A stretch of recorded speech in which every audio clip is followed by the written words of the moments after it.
তো who is the leader? নেতা কাকে বলে, এটা দিয়ে শুরু করি আজকে।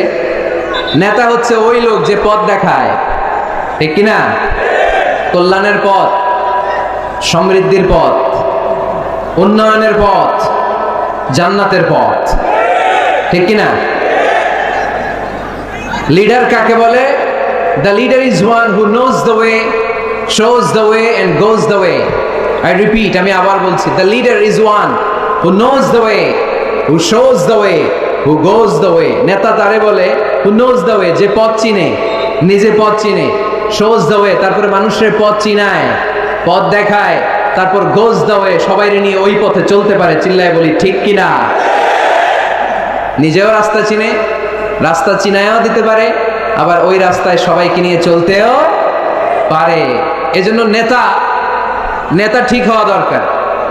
এটা হোক সামাজিক নেতা, হোক প্রতিষ্ঠানের নেতা, হোক মসজিদের নেতা বা ইমাম বা রাজনৈতিক নেতা, যে কোনো পর্যায়ে আল্লাহ তাআলা যাকে নেতৃত্বের জায়গায় বসিয়েছে উনি পথ দেখানোর দায়িত্ব নিয়েছে। তাই নেতা যদি পথ হারায়, পথ হারাবে অনুসারী।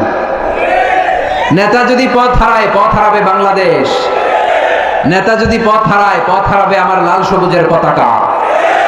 এজন্য আমরা আমাদের সকল পর্যায়ের নেতৃবৃন্দদের জন্য এই প্রোগ্রাম থেকে দোয়া করি, আল্লাহ তাআলা ওনাদেরকে যেন সুপথে রাখে এবং আমাদেরকেও যেন ওনারা সঠিক পথে পরিচালিত করতে পারে। আমরা সবাই আওয়াজ করে পড়ব আমিন।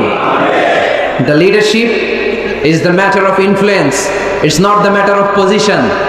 নেতৃত্ব এটা ইনফ্লুয়েন্সের ব্যাপার, এটা পজিশনের ব্যাপার না। যে যত বেশি ইনফ্লুয়েন্সিয়াল, প্রভাব বিস্তারকারী, সে তত বড় নেতা। এটা ঠিক। কেউ যদি পজিশন পায় সেও নেতা, পজিশন পাইলেও নেতা। একটা দায়িত্বে বসে, একটা চেয়ারে বসে দায়িত্ব পালন করতে করতে তার মধ্যে অনেক যোগ্যতা চলে আসে, কিন্তু আসল নেতা তিনি যিনি প্রভাব বিস্তারকারী, ইনফ্লুয়েন্সিয়াল। এবার বলেন তো, আমার নবী বিশ্বনবী মুহাম্মদ রাসূলুল্লাহ সাল্লাল্লাহু আলাইহি ওয়াসাল্লাম উনি প্রভাব বিস্তারকারী নেতা ছিলেন কি ছিলেন না? মাইকেল এইচ হার্ট নাম শুনেছেন? একটা বই লিখেছিল, দি 100, a ranking of the most influential personality in the world. পৃথিবীর 100 জন মনীষীর জীবনী লিখে উনি বিখ্যাত হয়েছিলেন। 100 জন বিখ্যাত প্রভাব বিস্তারকারী নেতাদের মধ্য থেকে তিনি সর্বপ্রথম র্যাঙ্কিং এ যার নাম দিয়েছেন তিনি হচ্ছেন মুহাম্মদ সাল্লাল্লাহু আলাইহি ওয়াসাল্লাম। আপনাদের খুশি লাগে না? দ্য 100 বইয়ের নাম, a ranking of the most influential personality in the world. পৃথিবী কাঁপানো 100 জন মনীষীর জীবনী তিনি লিখেছেন। আর 100 জনের মধ্যে নাম্বার 1 কারে দিয়েছেন? আওয়াজ করে বলেন, নাম্বার 1 কে? তিনি প্রভাব বিস্তারকারী নেতা ছিলেন। এজন্য নেতা যদি পথ হারায়, খবর আছে, ঠিক কিনা? আমরা নেতাদের জন্য দোয়া করি ওনারা যেন পথ না হারায়। এই নেতাদের ব্যাপারে একটা আয়াত তেলাওয়াত করে আমি আমার আলোচনা শুরু করেছি, যেখানে আল্লাহ তাআলা বলছেন, ইয়াউমা নাদউ কুল্লা উনাসিম বিইমামিহিম। কিয়ামতের দিনটা হবে এমন দিন যেদিন প্রত্যেক দলকে আমি নেতা সহকারে ডাক দিব। পৃথিবীর প্রতিটি মানুষ নেতাদেরকে নিয়ে দাঁড়াবে। নেতারা যদি গোল্লায় যায়, অনুসারীরাও গোল্লায় যাবে। নেতা যদি জাহান্নামে, অনুসারীও জাহান্নামে। নেতা যদি জান্নাতে যায়, অনুসারীরাও জান্নাতে। চিল্লায় বলেন ঠিক কিনা? এজন্য আল্লাহ বলেন, ইয়াউমা নাদউ কুল্লা উনাসিম বিইমামিহিম ফামান উতিয়া কিতাবাহু বিয়ামিনিহি ফাউলাইকা ইয়াকরাউনা কিতাবাহুম ওয়ালা ইউযলামুনা ফাতিলা। সুবহানাল্লাহ পড়েন।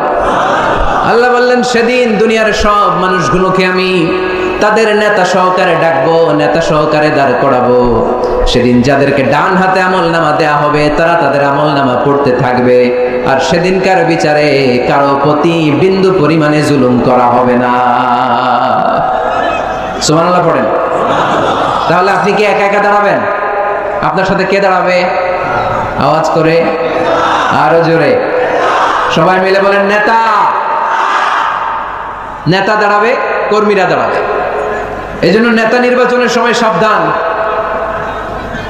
নেতার অনুসরণ করে যদি কেউ জাহান্নামী হয়, কিয়ামতের দিন সবাই নেতাকে দোষারোপ করবে। ওয়াকালু রাব্বানা ইন্না আতা'না সাদাতানা ওয়া